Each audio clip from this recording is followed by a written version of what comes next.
Husband তৈরি করেছে নিজের হাতে, তাই তো? হ্যাঁ, আমি হেল্প করি।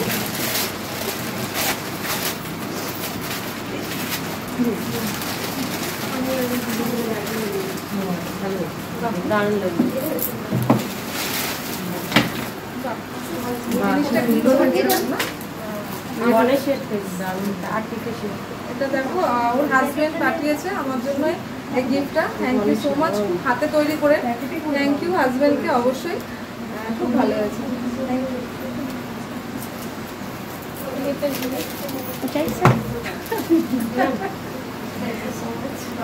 ইউ। আমার তরফ থেকে ছোট্ট গিফট, খুব বড় এরকম ব্যাপার না, তোমাদের ভালোবাসা দেবে। Thank you. এইটা আরেকটা পার্ট লাবণীর তরফ থেকে। থ্যাংক ইউ, ভালো থাকো।